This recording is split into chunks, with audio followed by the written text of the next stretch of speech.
Bienvenue sur votre chaîne préférée Akhbar al-Blad de Hassan Atlemsan. Scandaleux, de la pure compilation, humiliation de la diplomatie algérienne en l'absence d'une politique étrangère claire. L'absence d'une politique étrangère ne produit qu'une diplomatie erratique. Bonjour. Le régime algérien, plus isolé que jamais, oscillant entre paranoïa et mégalomanie, s'est révélé incapable de porter un regard serein et apaisé sur le monde. Des chapelles idéologiques au sein de l'armée conduisent inéluctablement à une diplomatie erratique, fonctionnant selon des instructions ou des fausses analyses du clan influent pour le moment. Une politique étrangère mûrie et structurée permet à un État de définir une relation crédible au monde. Elle permet aussi aux autres États de traiter avec lui sur la base de principes identifiables dans le cadre d'une connaissance mutuelle, laissant peu de place aux imprévus. La communauté internationale et ses institutions veillent à ce que les relations internationales ne soient pas trop exposées aux incohérences et aux volte-face porteuses de risques pour la paix. Le vivre ensemble international est appelé à se traduire en termes de coopération multiforme, notamment économique et commerciale, dans l'intérêt raisonné de tous. La paix mondiale se nourrit de ses convictions. Concernant le régime algérien, qui devient de plus en plus un cas inquiétant et singulier, l'actualité montre que sa relation au monde a atteint aujourd'hui un seuil critique. Il entretient par ses prises de position et ses ingérences des foyers de tension partout. Ce régime plus isolé que jamais, englué dans des réflexes oscillant entre paranoïa et mégalomanie, s'est révélé incapable de porter un regard serein et apaisé sur le monde. La communauté internationale a du mal à déchiffrer le fonctionnement de ce pays, ainsi que sa politique étrangère ou sa diplomatie. Cette relation au monde se décline en plusieurs messages contradictoires. En fait, tout cela ne fait que refléter les expressions des rapports de force du moment et des conflits internes au pouvoir militaire qui est multicéphale en Algérie. En raison d'une fracture identitaire, sa relation au monde est également construite sur des récits farfelus et des contre-vérités historiques, en un brouillage sciemment entretenu d'une manière arrogante. Ce pouvoir est dans l'impossibilité de définir une politique étrangère conforme aux capacités réelles et non fantasmées de l'Algérie. La crise ou l'impossibilité d'une politique étrangère algérienne identifiable est tout simplement issue de la crise de l'État algérien lui-même. Ses contours et sa substance ne sont pas encore définis depuis 1962. Une mixture panachée militaro-civile qui brouille tous les repères et rend impossible toute bonne gouvernance en interne ou en externe. Partout dans le monde, la décision ultime en politique étrangère revient au chef d'État ou aux détenteurs du pouvoir exécutif.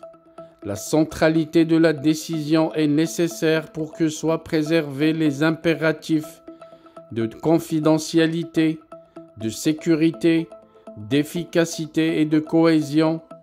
Ces conditions n'existent pas en Algérie et c'est pour cela que dans le cadre de ce pouvoir dissolu et éclaté en de multiples pôles, le régime algérien se sent beaucoup plus à l'aise pour parler de diplomatie algérienne et non pas de politique étrangère qui a ses exigences.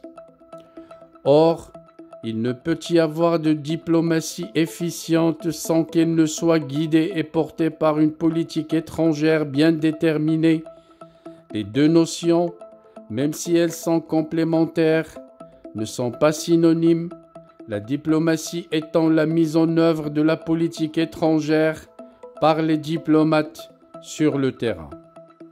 Et jamais l'action des diplomates ou leur manipulation, que ce soit Mourad Mdelsi ou le triple revenant Ramtan Lamamra ou Abdelkader Msahel ou même Sabri Bouqaddoum et autres farfelus comme l'adjectivore Ammar Bellani ne remplacera une doctrine extérieure mûrement réfléchie. Encore faut-il qu'un décideur central existe. La Mamra a beau proclamer que l'Algérie est un explorateur net de stabilité, que l'Algérie est fière de partager son expérience inégalée en matière sécuritaire, ou bien l'Algérie soutient les peuples opprimés, en fonction bien sûr de ses fantaisies sélectives, personne ne l'écoute, ce n'est que de la propagande au quotidien. Mais puisqu'aujourd'hui en Algérie, celui qui est supposé être le décideur central, le chef d'État, est désigné par les militaires, le champ de la politique étrangère va évidemment lui échapper. La relation au monde va donc relever d'une cohorte de généraux, en majorité vieux et déconnectés des réalités de l'époque. Ils n'agissent qu'en fonction de leurs intérêts personnels et se fichent des intérêts supérieurs du peuple algérien.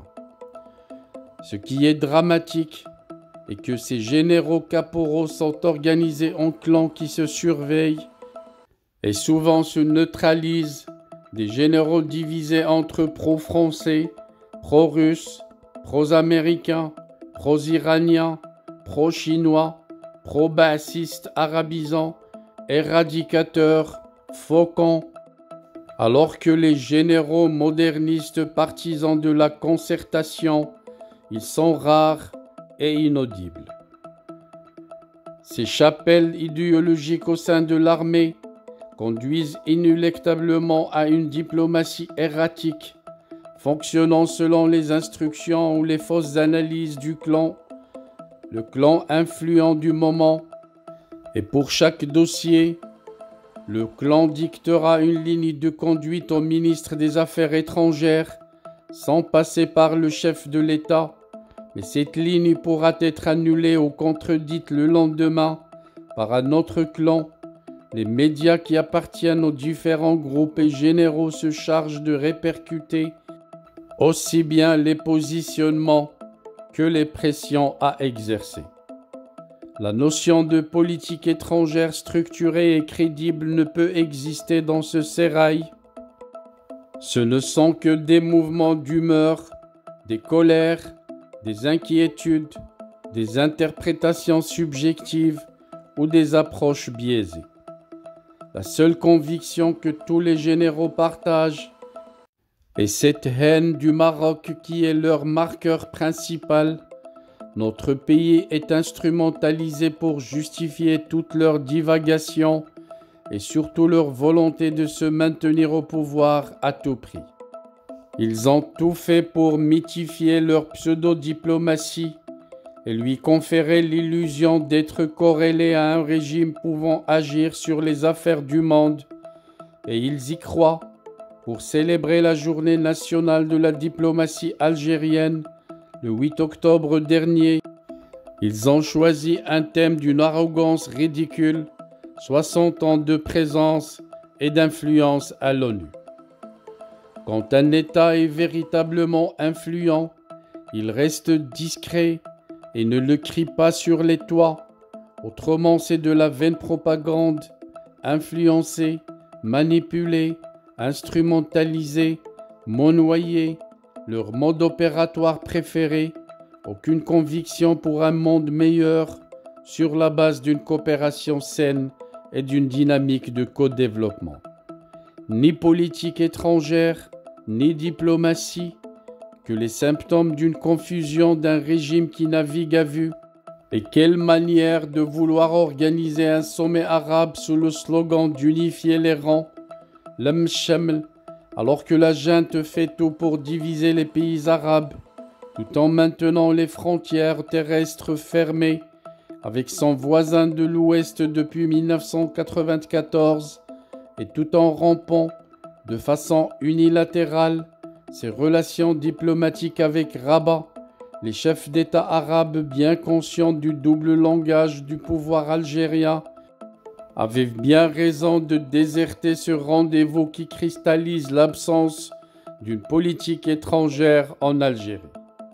Pauvre Algérie, pauvre peuple algérien, condamné de rester sous la commande de caporaux qui ont vieilli mais qui gardent les mêmes habitudes, des caporaux érigés en généraux et qui sont en train de ruiner l'Algérie en bousillant sa politique étrangère.